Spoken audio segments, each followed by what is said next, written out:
பொதுவாக வெற்றிடத்தை காற்று மட்டுமே நிரப்பும். அதுபோலவே அரசியல் வெளியில் ஏற்படும் வெற்றிடத்தை காத்திரமான தலைவன் மட்டுமே நிரப்புவான்.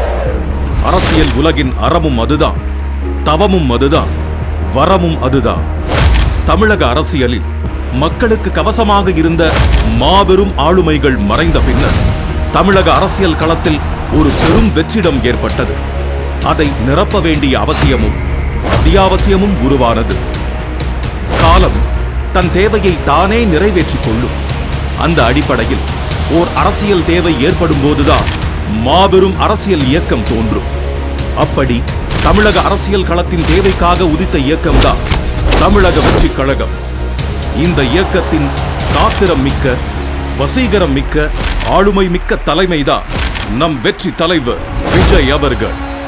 கட்சியின் அமைப்பு, தலைமை கழக நிர்வாகிகள் மற்றும் செயற்குழு உறுப்பினர்கள் 110 பேருடன் ஆலோசனை கூட்டம் நடத்தப்பட்டு அதற்கான அறிவிப்பு வெளியிடப்பட்ட அந்த நாள்தான் 2024ஆம் ஆண்டு பிப்ரவரி மாதம் 2ஆம் தேதி.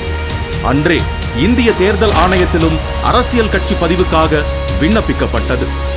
தலைவர், பொதுச் செயலாளர், பொருளாளர், தலைமை நிலைய செயலாளர் மற்றும் கொள்கை பரப்பு துணை செயலாளர் என தலைமை கழகத்தின் முக்கிய நிர்வாகிகளை அறிவித்தார் நம் வெற்றி தலைவர். பாண்டிச்சேரியில் பாலியல் வன்முறைக்கு ஆளான பெண்ணுக்காக ஓங்கி குரல் கொடுத்த கண்டன அறிக்கைதான் தலைவரின் முதல் அரசியல் அறிக்கை. பெண்களுக்கான முக்கியத்துவத்தை கழகத்தின் தன் இயல்பாகவே ஆக்கினார் நம் வெற்றி தலைவர். கட்சிக்கான உறுப்பினர் சேர்க்கை அணிக்கு கட்சியின் பெண் தோழர் ஒருவரையே பொறுப்பாளராக அறிவித்ததே அதற்கு சாட்சி. கட்சியில் உறுப்பினராக சேர்வதற்கு வாக்காளர் அடையாள அட்டை எண்ணும் ஆதார் எண்ணும் கட்டாயம் என்று அறிவிக்கப்பட்டது. உறுப்பினர் சேர்க்கைக்கென தனி செயலி ஒன்று மகளிர் தினத்தன்று அறிமுகப்படுத்தப்பட்டது.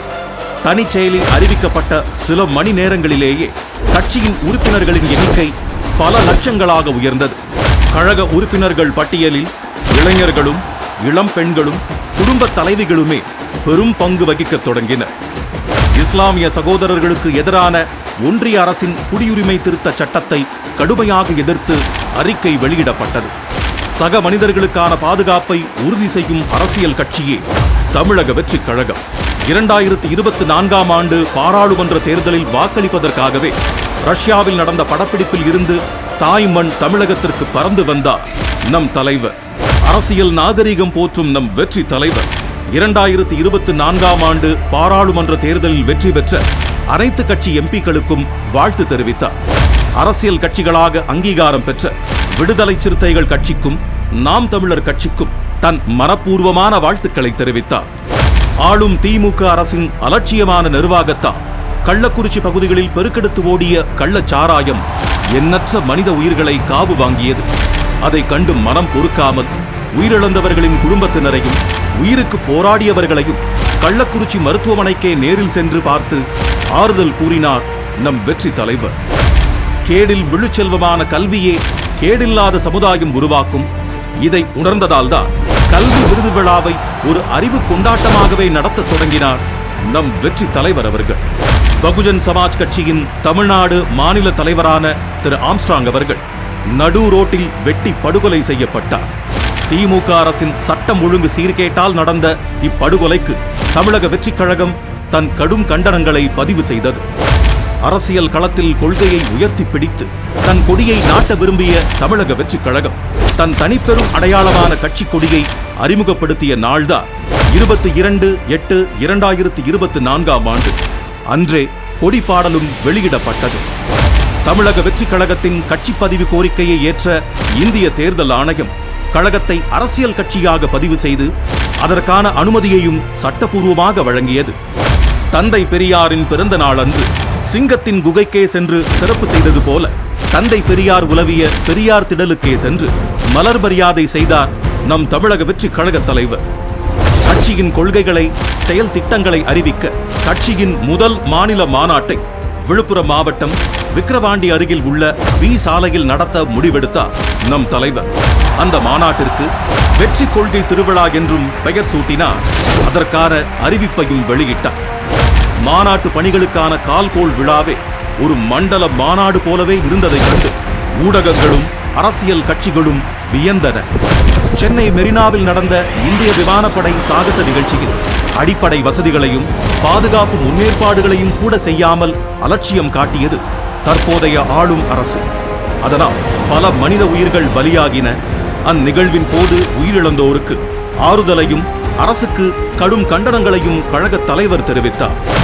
மாநாட்டு திடல் பணிகள் நடக்கும் வேளையில் கழக மாநாட்டிற்கு தொண்டர்களை அழைப்பதற்காக அறிஞர் அண்ணாவின் கடித முறையை கையில் எடுத்தார் நம் வெற்றி தலைவர். அவர் எழுதிய 3 கடிதங்களும் அரசியல் அரங்கில் விவாதங்களையும் தொடங்கி வைத்தன. மாநாட்டில் கழகத்தின் கொள்கை தலைவர்களை அரசியல் உலகமே அதிர அறிவித்தார் நம் வெற்றி தலைவர். கொள்கைகளையும் செயல் திட்டங்களையும் கட்சியின் தோழர்களை வைத்தே அறிவிக்க வைத்தார். தன் அரசியல் நிலைப்பாடான அதிகார பகிர்வை கட்சியில் இருந்தே தொடங்கினார்.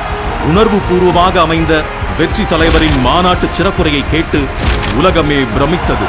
மாநாட்டுக்கு பிறகான மாதங்களிலும் அந்த பேச்சே பேசு பொருளாகவும் பெரும் விவாத பொருளாகவும் இருந்தது.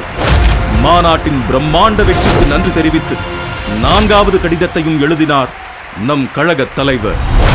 தேசியத்தையும் தெய்வீகத்தையும் போற்றிய மாபெரும் தலைவரான ஐயா பசும்பொன் முத்துராமலிங்க தேவரின் குரு பூஜை நாளன்று அவரது உருவ படத்திற்கு மலர் தூவி மரியாதை செலுத்தினார் நம் வெற்றி தலைவர். மாநாட்டு திடலில் திரண்டிருந்த கட்டுக்கடங்காத மக்கள் வெள்ளத்திற்கு அணை போட இயலாத சூழலில் மக்களின் பாதுகாப்பு கருதி தீர்மானங்கள் நிறைவேற்ற இயலாத சூழல் உருவானது. அதனால் மாநாட்டு தீர்மானங்களை நிறைவேற்றுவதற்காகவே கழகத்தின் செயற்குழு கூட்டம் நடத்தப்பட்டு அதில் 26 தீர்மானங்கள் நிறைவேற்றப்பட்டன.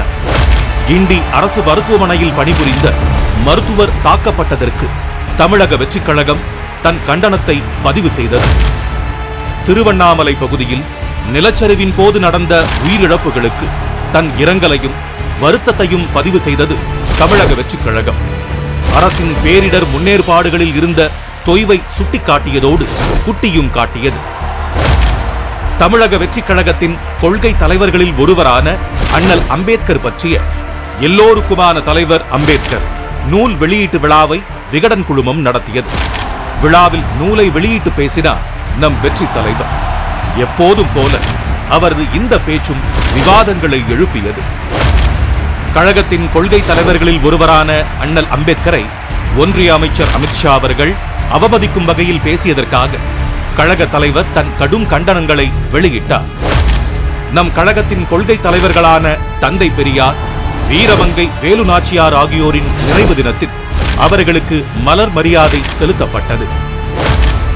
அண்ணா பல்கலைக்கழக மாணவிக்கு நேர்ந்த பாலியல் வன்கொடுமைக்கு தமிழக வெற்றிக் கழகம் தன் கண்டனங்களை தெரிவித்தது.